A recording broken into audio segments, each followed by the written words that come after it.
పిఠాపురం నియోజకవర్గం గొల్లప్రోలు మండలంలో కొడవలి గ్రామంలో కొండపై బుద్ధిస్ట్ ఆనవాళ్లు ఉన్నాయని, దీనిపై గత వైకాపా ప్రభుత్వంలో మైనింగ్స్ కు అనుమతి ఇవ్వడం జరిగిందని, ఈ మైనింగ్స్ పై తాము ప్రతిపక్షంలో ఉన్నప్పుడు కూడా పోరాటం చేయడం జరిగిందని పిఠాపురం మాజీ ఎమ్మెల్యే టీడీపీ అధికార ప్రతినిధి ఎస్వీఎన్ వర్మ పేర్కొన్నారు. తిరిగి అదే ప్రాంతంలో అక్రమ మైనింగ్ ప్రారంభం అవడంతో మంగళవారం జిల్లా కలెక్టర్ షాన్ మోహన్ వర్మ కలిసి మైనింగ్ కు గత ప్రభుత్వం ఇచ్చిన లీజును రద్దు చేయాలని కోరారు.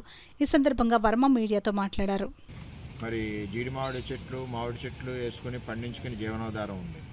ఇటువంటి అక్రమ మైనింగ్ పర్మిషన్ ఆపాలని చెప్పి తెలుగుదేశం పార్టీ 7-8 నెలలు అక్కడ పోరాడడం జరిగింది అపోజిషన్లో ఉన్నప్పుడు. అదేవిధంగా మాతో పాటు ఒక నెల రోజులు జనసేన అలాగే బీజేపీ పార్టీలు కూడా పోరాటంలో చేయడం జరిగింది. లాస్ట్ మేము అన్ని రోజులు ఆపాం. ఇప్పుడు అక్రమ మైనింగ్ మొదలెట్టారు. ఈ అక్రమ మైనింగ్లో ఆర్కియాలజీ డిపార్ట్మెంట్ స్టేటస్ రిపోర్ట్లో కూడా ఆర్కియాలజీ డిపార్ట్మెంట్ నుంచి సర్వే ఉండాలని చెప్పి ఆదేశాలు ఉన్నాయి. అలాగే హైకోర్టు ఆర్డర్ కూడా ఏవైతే ఇచ్చిందో అక్కడ సంబంధించిన పర్మిషన్లో ఎక్కడా డీవియేషన్ ఉన్నా సరే మైనింగ్ వాళ్ళు వాటిని రద్దు చేయొచ్చని కూడా హైకోర్టు ఆర్డర్లో ఉంది. క్లియర్గా చెప్పాలంటే ఎంఆర్ఓ ఎన్ఓసిలో చెట్లు ఉన్నాయని చెప్పి ధృవీకరించారు. వేల చెట్లను ఎందుకు నరికేశారు, అదొక డీవియేషను. రెండవది, అది చెట్లు నరకాలి అంటే డిప్యూటీ డైరెక్టర్ వారి అనుమతి తీసుకుని అప్పుడు చెట్లు తీయాలి. దాంతోపాటుగా 50 సంవత్సరాల నుంచి లీజ్ పట్టాతో ఉన్న వాళ్ళని అక్కడి నుంచి భయపెట్టి ఖాళీ చేయించారు. అదేవిధంగా ఆర్కియాలజీ డిపార్ట్మెంట్ సర్వే రిపోర్ట్ ఇవ్వకుండా లీజ్ ఇవ్వడానికి రూల్స్ లేవు.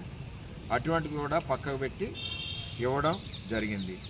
తర్వాత ఏపీ పొల్యూషన్ కంట్రోల్ బోర్డు ఏమని చెప్పిందంటే ఇక్కడ ఏ విధమైన మిషనరీ కానీ ఉపయోగించకూడదు, మాన్యువల్గా తవ్వాలి అని చెప్పి ఏపీ పొల్యూషన్ బోర్డు చెప్పింది. అది కూడా ఉల్లంఘించారు. హైకోర్టు కూడా రూల్స్ ఏదైనా వైలేట్ అవుతే తక్షణమే యాక్షన్ తీసుకోవాల్సిన బాధ్యత అధికారులదని చెప్పి డైరెక్షన్ ఇచ్చారు. ఇవన్నీ ఈ విధంగా ఉన్నాయి. అక్కడ 2-3 పురాతన నూతులు కూడా ఉన్నాయి.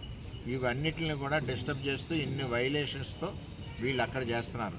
ప్రస్తుతం ఏంటంటే వీరు మైనింగ్ బిల్స్ ఏదైతే ఉన్నాయో వీళ్ళకి లీజ్ ఇది ఉంది కాబట్టి 2000కి ఒక్కొక్క బిల్లు మైనింగ్ చేయకుండా వీళ్ళు బయటికి చుట్టుపక్కల అందరికీ అమ్మడం జరుగుతుంది. వీటన్నిటి మీద మైనింగ్ డిపార్ట్మెంట్ దర్యాప్తు చేయాలి, కన్సల్ట్ డిపార్ట్మెంట్ అందరూ కూడా దర్యాప్తు చేయాలి. అలాగే కలెక్టర్ గారు దీని మీద యాక్షన్ తీసుకోవాలని చెప్పి కలెక్టర్ గారి దృష్టిలో కూడా పెట్టడం జరిగింది.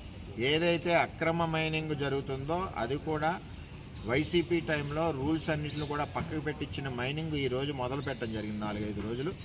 దానివల్ల పోలవరం బండ మించి వెహికల్స్ పెట్టడం వలన పోలవరం యొక్క కెనాల్ యొక్క బండ కూడా డ్యామేజ్ అయ్యే పరిస్థితి ఉంది. అన్నిటికంటే ముఖ్యంగా అక్కడ బౌద్ధారామ శిల్పాలకు సంబంధించిన ఇవి మరి అవశేషాలు ఉన్నాయి కాబట్టి దానికి దగ్గర 100 మీటర్లో ఇది ఉంది కాబట్టి ఈ కొండను కూడా ఆర్కియాలజీ డిపార్ట్మెంట్ సర్వే లేకుండా తీసుకోకూడదని చెప్పి నిర్ణయించారు. కాబట్టి ఈ డీవియేషన్ అన్నిటి ప్రకారం చూసి ఆ లీజుని రద్దు చేసి కరెక్ట్గా కొత్త వారికి ఎవరైనా రూల్స్ అండ్ రెగ్యులేషన్స్ ప్రకారం ఆ లీజ్ ఎలిజిబిలిటీ ఉంటే ఆ కొండ ఇచ్చి ప్రభుత్వం రూల్గా న్యాయంగా ఎలా చేసినా ఏ విధమైన ఇబ్బంది లేదు. ఇది వైసీపీ ప్రభుత్వంలో ఇచ్చిన అక్రమ మైనింగ్ రూల్స్ అన్నిటిని వైలేట్ ఇచ్చిన మైనింగ్ ఇప్పుడు వరకు దీన్ని పని చేయకుండా 4 రోజుల్లో బయటికి తీశారు కాబట్టి ఈవేళ స్పందించవలసి వస్తుంది. దీని మీద తెలుగుదేశం పార్టీ 8 నెలలు రాత్రి పగలనకుండా పోరాడిందని చెప్పి కూడా తెలియజేస్తున్నారు. దీనికి ఉదాహరణ ఏంటంటే పెద్దిరెడ్డి రామచంద్రారెడ్డి యొక్క అక్రమ మైనింగ్లో ఆ చిత్తూరు జిల్లా వాళ్ళు రాష్ట్ర వ్యాప్తంగా ఎలా వ్యాప్తి చెందారో అన్నదానికి ఈ కొడవలి మైనింగ్ ఒకటి నిదర్శనం వైసీపీ ప్రభుత్వంలో అని చెప్పి తెలియజేస్తారు.